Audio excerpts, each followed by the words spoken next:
নির্মিত এবং লাভজনকভাবে পরিচালিত একটি টার্মিনাল। বছরে 1200 কোটি টাকার অধিক লাভ করে এই নিউ মরিন টার্মিনাল। কিন্তু সেই নিউ মরিন টার্মিনাল বিদেশিদের হাতে ইজারা দেওয়ার চেষ্টা করছে অন্তর্বর্তীকালীন সরকার।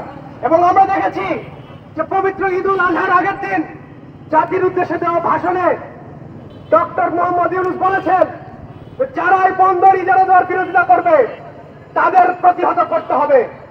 একজন রাষ্ট্রপ্রধানের কি কুৎসিত মুখের ভাষা যে জাতীয় সম্পদ যারা ইজারা দেওয়া হচ্ছে এবং সেই ইজারা দেওয়ার যারা বিরোধিতা করছে তাদেরকে তিনি প্রতিহত করার কথা বলছেন। আমরা দেখছি যে অন্তর্বর্তীকালীন সরকার শুরু থেকে মিয়ানমারের রাখাইন রাজ্যে সেই যে তথাকথিত মানবিক করিডোর, সেই মানবিক করিডোর দেওয়ানের লুকোচুরি করে আসছে।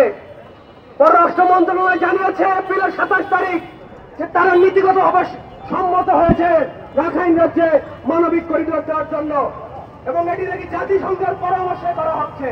কিন্তু তার কিছুদিন পরে আমরা জানতে পেরেছি যে বাংলাদেশে তিনি জাতিসংঘের আবাসিক কর্মকর্তা, তিনি বলেছেন যে জাতিসংঘ এমন কোন পরামর্শ বাংলাদেশকে দেয় নাই। তার পরবর্তীতে আমরা জানতে পেরেছি যে যিনি জাতীয় নিরাপত্তা উপদেষ্টা ডক্টর খলিলুর রহমান, যিনি বাংলাদেশের নাগরিক নন কিন্তু বাংলাদেশের প্রতিরক্ষা উপদেষ্টা হয়ে বসে আছেন, তিনি বলেছেন যে মানবিক করিডোর নয় কিন্তু ত্রাণ চ্যানেল দেওয়া হবে। জনগণের সম্মতি ব্যতীত এই ধরনের সাম্রাজ্যবাদী চক্রান্তের বিরুদ্ধে আমরা দীর্ঘদিন ধরে লড়াই সংগ্রাম করে আসছি বন্ধুগণ। তারই ধারাবাহিকতায় আগামী 2 দিন আমরা ঢাকা থেকে চট্টগ্রাম যে রোড মার্চ, সেই রোড মার্চ আমরা আয়োজন করছি। আপনারা জানেন যে ইতোমধ্যে প্রধান উপদেষ্টা সহ বিশেষ কিছু রাজনৈতিক দলের নেতৃবৃন্দ বারবার কাতার ভ্রমণ করেছেন। কাতার ভ্রমণের উদ্দেশ্য কি? বাংলাদেশে কাতারকে একটি কারখানা তৈরি করতে দেওয়া হবে। সেই কারখানায় কি উৎপাদিত হবে? সেই কারখানায় উৎপাদিত হবে সমরাস্ত্র, যা যুদ্ধে ব্যবহৃত হবে। তাহলে বাংলাদেশকে আগামী দিনের একটি প্রক্সি যুদ্ধে লিপ্ত করবার জন্য যাবতীয় যত আয়োজন, সকল আয়োজন সম্পন্ন করছে এই অন্তর্বর্তীকালীন সরকার।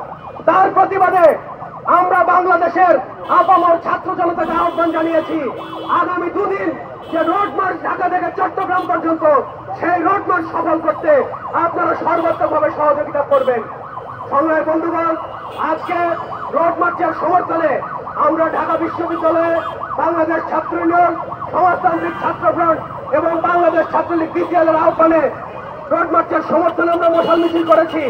আজকের এই মশাল মিছিল উপস্থিত ছিলেন সমাজতান্ত্রিক ছাত্র ফ্রন্ট কেন্দ্রীয় কমিটির সংগ্রামী সভাপতি মুক্তা বারাই, উপস্থিত আছেন বাংলাদেশ ছাত্রলীগ বিসিএল কেন্দ্রীয় কমিটির সংগ্রামী সভাপতি ছাত্রনেতা গৌতম শীল।